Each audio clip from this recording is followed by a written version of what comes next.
nay. Get your food. Get your food. If you say one more thing, I'm gonna knock you out. Oh my grandma, say one more thing, I'm gonna knock you out. What's happening, what's good, what's going on? Part of my presence YouTube channel. I want to talk about this whole situation that's playing out in the news regarding Carlisha Hood and her 14-year-old son. Now, Carlisha Hood is a 35-year-old mother, and she decided to go to a late night spot in Chicago for some food. This was around 11 p.m. And she went into the spot, went in line and placed an order, and she got into an altercation with a man named Jeremy Brown, who was 32 years old. So they exchanged words, it became heated. Jeremy Brown threatened her multiple times and then decides to attack her by punching her multiple times in the face. Now, her 14-year-old son sees this, and he comes into the restaurant and witnesses his mother being attacked by this grown man. And he decides, because he has a firearm on him, he decides that he's going to defend his mother, and he shoots Jeremy Brown in the back, apparently. Now, what happens is that Jeremy Brown leaves or runs out of the restaurant, and they, meaning Carlisha and the 14-year-old son, decide to go after him, and they shoot him again, and they got him down. Apparently, they fled. Police came, witnesses, the video, all the different things was reviewed, and they decided that these two are suspects and they should be brought in. Apparently, Carlisha and the 14-year-old son turned themselves in, and they were charged with murder. And this is the interesting charge: the murder and delinquency of a minor. So just to break down what a delinquency of a minor charge is, it's a criminal offense where you commit some act or fail to act in a certain way, and the action or inaction makes a child more prone to engage in illegal activities. So that's something like if you provide alcohol to an underage child, or if you allow your underage child to go outside past their curfew and they end up involved in some type of legal activity. That's something that you could be charged with as a parent. So it's pretty much being called out for being a responsible parent. Okay, so those are the charges. Now, this blew up on the internet and social media. You saw the videos of him pulling out his firearm from his pocket of his hoodie. He was fumbling. You could tell that he was kind of scared, and he reacted. And you also saw a clip of Jeremy Brown punching on Carlisha as well too. So everybody saw this, and everybody had a lot of opinions and comments and critiques about it. Now, I'm not going to play Monday morning quarterback. I'm not going to make critiques as far as the issues that come into play with this, because this is a very nuanced situation here, right? And a lot of layers to this, because you have the layers in regards to protecting black women, and the fact that there's always seems to be some type of assault or attack on black women, physical or mental or emotional attack on black women, and no one's there to defend them. You also have another issue to this where a child, 14-year-old boy, has to or is placed in a position where now they have to become an adult and do adult things, and the ramifications of that particular thing that he did, which was take another life. So there's a lot of pushes and pulls in regards to this particular situation, and a lot of people had many things to say, but this is what I want to focus on.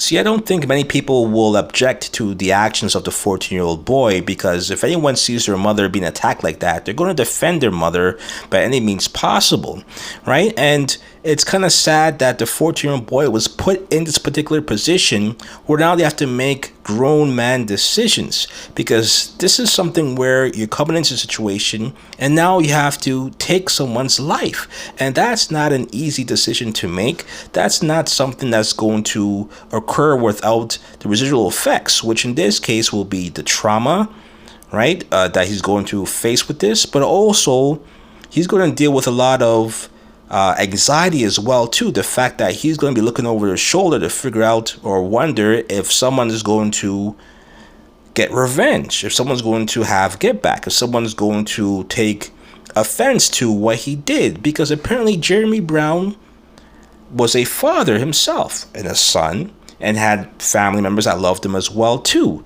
Now, I don't know what happened between Jeremy Brown and Carlisha Hood, but one thing I do know is that when you look at the video between the two of them, you see the man Jeremy yelling about get your food, get your food. If you say one more thing, he's pretty much warning her that he's going to hit her.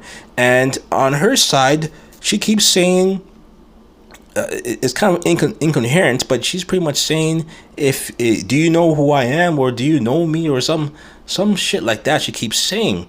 And all I could think of was, here are two people who probably have a lot of trauma in their lives, who a lot of issues, a lot of displaced anger, and they're taking it out on each other because these guys don't know each other.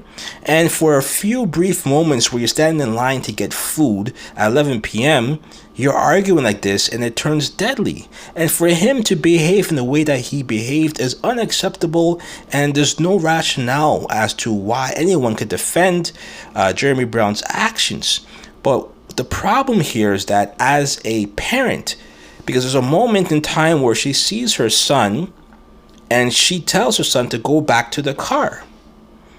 And in that moment, you have to ask yourself, could something have been done to de-escalate the situation so that no one would have to lose their life, so that no one would have to be accused of being a murderer and being locked up, and that no one would have to, go through this traumatizing experience for the rest of their lives? And I think there's many things that could have been done in the situation. For example, you could just take the L. If someone's being irrational and is yelling and making threats, and they're telling you to get your food, okay, you got that. I'll get my food, I'll leave. Because why? Because I have my 14-year-old son in the back, and I don't want him to have to deal with this because he's a boy. He's going to feel like he has to defend his mother. And me being a parent, I don't want my son to be in that situation. So I'm going to fall back and resign, and I'm going to take my food and walk away. And no need to escalate this any further. That's one of the things that she could have done. The other thing that could have been done in regards to Jeremy Brown's case is, why even hit the woman? If she's mouthing off, if she's saying all different things that get you heated, get your food and go. There's no need to even mouth off with this woman. Who cares what she's saying? Who cares if she's being disrespectful? Who cares if she butted in line? Who cares about any of those things? Because at the same time, why are you going to punch a grown-ass woman like that? It doesn't make any sense. Just fall back. And apparently Jeremy Brown has 2 daughters. He's a father. He has 2 twins. You got something to live for yourself. You want to get home safe and alive to be with your family. So why even escalate the situation on your end? It makes no sense. So here you have, again, like I said, 2 people who have trauma, who have displaced anger, who don't know how to resolve issues amicably, and have never practiced situations where they could de-escalate matters or know how to resolve conflicts, and then you end up in a situation where now someone has to lose their life. So now you have 3 people whose lives are not destroyed, but whose lives changed forever, and you have everybody that's attached to them whose lives are going to change forever as well too. Now, when the story first broke, the rationale that was given for why the 2 were arrested was that Carlisha texted her son to come in with a firearm when she was having an altercation with Jeremy Brown. And then that's when the son saw Jeremy punch his mother and shoots Jeremy in the back. Jeremy runs out of the store, and apparently Carlisha orders her son to go after him and shoot him some more. And then that's when the son went out and gunned Jeremy down. But on top of that, apparently the mother ordered her son to go after Jeremy's girlfriend, who was with him at that time. But apparently the son came to his senses and declined, and then they took off and they became suspects. But when you hear it like that, it touches on a few things. Because if you remember the story of Travis Rudolph, where Travis Rudolph was involved in a relationship with some type of woman who was married apparently, but I guess something happened where she caught him cheating or found messages in his phone, and she decided to concoct a story where she was beaten by Travis Rudolph. And when she told that story to her brother decides to gather up a bunch of friends and go after Travis Rudolph to avenge his sister's honor. And then what happens is that they get into a fight. Travis Rudolph is now defending himself, and he shoots at the group, and people die, and then Travis Rudolph is charged for murder. Now, this is something that seems to be a reoccurring theme, especially when it comes to the inner city.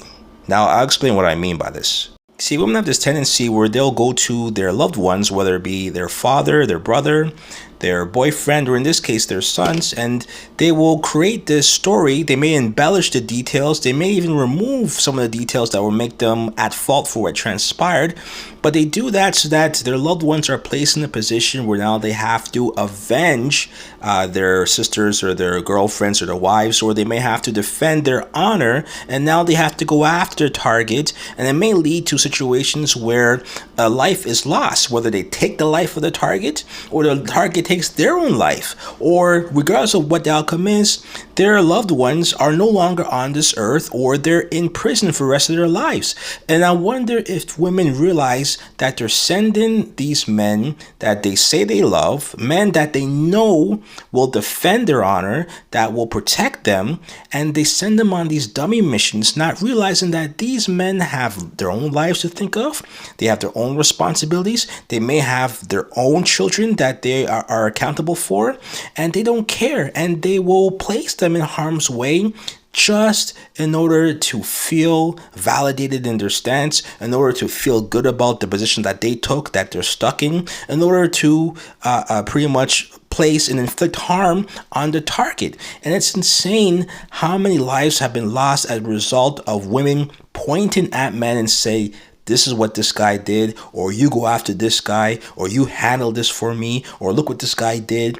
And it results in a lot of lives being lost, and a lot of brothers who are either under the ground or in the penitentiary as a result of being the battery being put in the backs of a lot of these men as a result from their sisters, their wives, their girlfriends, and their mothers. And I think that's something that we can't run away from or deny. And I think that needs to be addressed because there's a lot of son husbands in the community. There's a lot of men who don't even try to de-escalate the situation and ask questions or bring this particular target, for example, if it's their boyfriend, bring them to where they need to bring them, whether it's a neutral place, and bring the girlfriend, sit them down, and figure out what the hell happened, and then resolve the issues from there.